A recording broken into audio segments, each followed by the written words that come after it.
नमस्कार मु सुदर्शन गिली विप्लवी कविता यूट्यूब चैनल को स्वागत जनाऊँगी।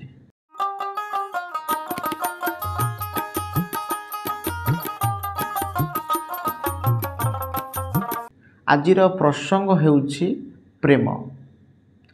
प्रेम करी किए केबे सफलता पाई पारि नाही बा सफलता पाई पारिबो नाही।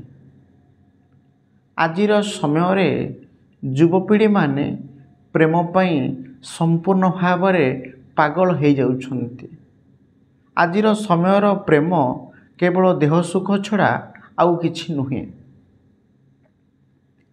पाखापाखि 15 वर्षरु 25 वर्षर युवपीढ़ी माने जो समय रे पाठ पढ़िबा कथा से समय रे पाठ न पढ़ी प्रेम करिबा पाई व्याकुलता होउछन्ति। मनरे गोटे अस्तव्यस्त भावना आसुछन्ति, जहा फलरे निज मन को अन्य जन पाखरे रखि दउछन्ति बोली आमे माने कहि परिबा। जो समय रे पाठ पढ़िले ता जीवनटा सुखमय होई परिथांता से समय रे से पाठ न पढ़ी प्रेम कला।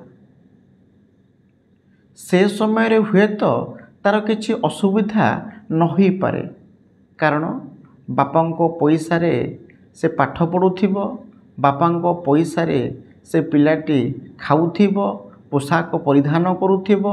सेथिपाई से समयटा ता पाई कोनोसी विपर्यजनक न होई पारे। जदि से पिलाटी प्रेम करी कोनोसी झियो को विवाह करि नेउची, विवाह करिबा परे समस्याटा सेइठारु ही आरंभ हबो।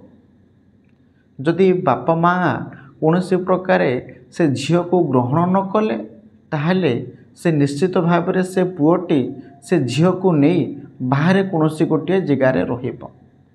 जेहेतु पुओटी प्रचुर परिमाण रे पाठ पढ़ी पारि नाही, से पाठरे संपूर्ण भाव में विफल होईछि, जहा फल से कौनसी चाकरी करिबा पई सक्षम होई परिबो नाही।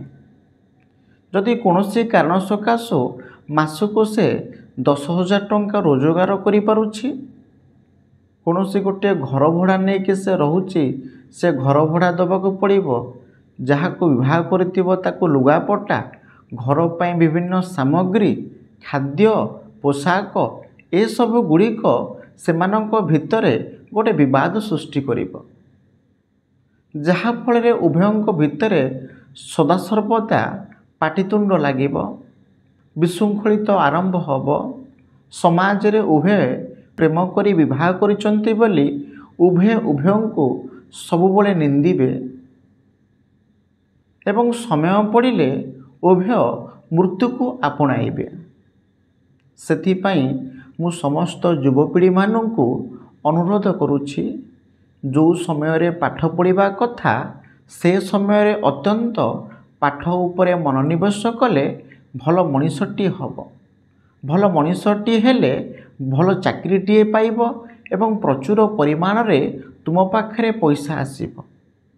जदि गोटे मनीष पाखरे प्रचुर परिमाण रे पैसा अछि एवं समाज रे से प्रतिष्ठित हेछि, निश्चित भाव रे ता पाखको अनेक झियो बा तार विवाह निमंते अनेक कैंडिडेट आसबे बोली आमे माने कहि परिबा।